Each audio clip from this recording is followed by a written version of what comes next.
Südamlikud tervitused, armsad valgusolendid ja tere tulemast taas Valguse kanalile. Mina olen Kaia-Liisa Reinult. Ja täna me räägime ühest sellisest teemast, mis on nagu kõik, tegelikult kõik siin Valguse kanali teemad, minu meelest on väga olulised, aga tänane on kuidagi eriti oluline. Ja tänane teema on oma tõe järgi elamine.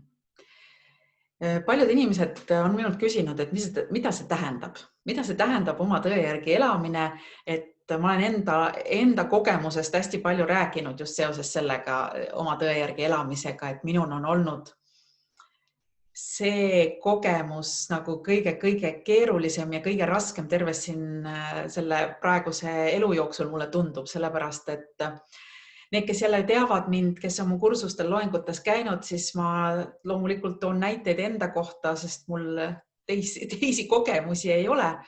Ja ma oma kursustel loengutel toimingi ainult oma kogemuse põhjal. Ja need teavad, et ma olen lapsepõlves saanud kätte sellise suurepärase baasi selleks, et täita oma eluülesannet, milleks on üks ülesanne on siis oma tõe järgi elama õppimine. Ja see tähendab seda, et see baas tähendab seda, et mul on sisuliselt olematu enesehinnang olnud ja väga suur hirm iseennast väljendada. Ja seoses sellega mul on olnud krooniliselt lapsena angiinid, mis tähendab seda, et kõritsakra on olnud totaalselt blokeeritud tänu selle hirmule ja kõigele sellele seisundile, kust ma siis olen oma teekonda alustanud. Ja tänaseks ma olen siis saanud täielikult üle esinemishirmust. Tegelikult ma ei saa seda isegi väita, et ma olen sellest täielikult üle saanud, sellepärast, et ma olen saanud üle sellisest esinemishirmust, kus ma saan vabalt väljendada oma enda tõde. Siis ma võin rääkida ka staadioni ees. Aga ma kahtlustan, aga pole proovinud, ma kahtlustan, et kui ma peaksin esinema ja ütlema midagi sellist, mis ei ole minu tõde, ma arvan, et ma ei saaks hakkama ja ma kardaks seda tohutult. Sellepärast, et enamikul juhtudest ma ei valmista, näiteks täna, kui ma kursusi loenguid pean, ma ei valmista üldse ette, mida ma rääkima hakkan, sest mul on sellise 2 põhilist kanalit, mis mul tänaseks nimelt hästi aktiivselt töötab, on kroonchakra, kus mul tuleb informatsioon sisse. Ja teine on kõritsakra, kus ma siis selle nagu välja ütlen. Ja see tähendabki seda, et ma just täna ühele inimesele rääkisin, et mul on tihti oma loengute kursustega niimoodi, et kuna info tuleb mul kanalina, siis tihtipeale ma mõtlen, et pagan, et see, mis ma praegu just ütlesin, et see oli väga hea tarkus, et selle peaks endale kohe täitsa üles kirjutama, sest ma kuulen ise esimest korda seda. Ja täpselt samamoodi oma raamatute kirjutamisega, need kristalliteraapia käsiraamatud, 1. kuni 3. osa pluss see 4. osa, kvartsiteraapia, seleniiniteraapia, et see info on tulnud ka väga suures osas kanaldamisega. Ja ma tänaseks ma võin öelda, et ma suures osas suudan elada oma enda tões. Ja see tähendab seda, et ma olen teinud endale selgeks viimase 18 aasta jooksul, kui ma hakkasin seda teed selles suunas, kus ma täna olen niimoodi intensiivsemalt käima. Ja sellel teel mul on siis täna võimalik väljendada oma enda tõde. Aga nagu ma ütlesin alguses, see ei olnud üldse kerge, see on kohutavalt raske olnud minu jaoks, et kuna mul oli baashirm üleüldse elamise, usalduse, kõikide nende asjadega, siis ma ei julgenud kunagi, kui ma olin mingi 20-aastane, ma ei julgenud üldse eriti sõna võtta või oma tõde väljendada. Ja rääkimata sellest, mul polnud õrna aimugi, mis see minu tõde on. Ma ei saanud arugi sellest, sellepärast, et Ma ei olnud kunagi endalt seda küsinud, et mis on minu tõde, kuidas mina tunnen. Ma teadsin käigu pealt, mida teised tunnevad, sest ma olen eluaeg olnud selline empaatia ja teiste aitaja ja inimesed on käinud minu rinnanajal kurtmas ja nutmas ja ma olen alati osanud neid aidata, aga ainuke inimene, keda ma pole osanud varem aidata, olin mina ise. Ja see tähendab ka seda, et kogu mu tähelepanu oli alati endast väljapoole, teistele inimestele. Ma unustasin selles protsessis ära täielikult iseenda.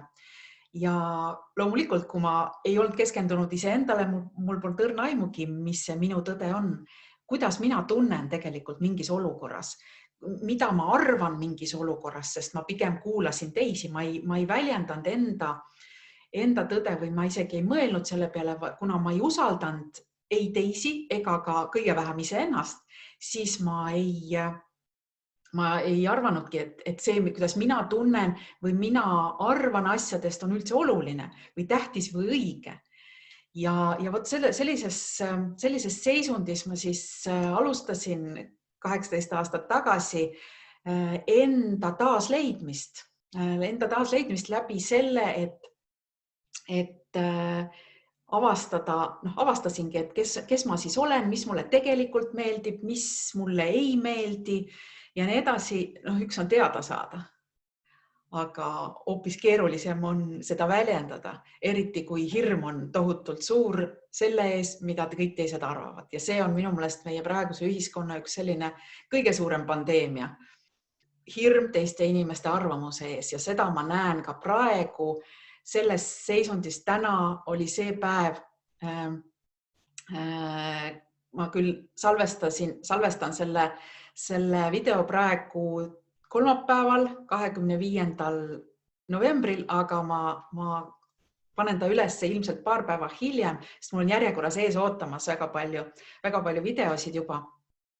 Aga mida ma näen, tänasest läks kohustuslikuks maski kandmine, mida ma näen inimeste silmades, osade inimeste silmades, kes maski kannavad.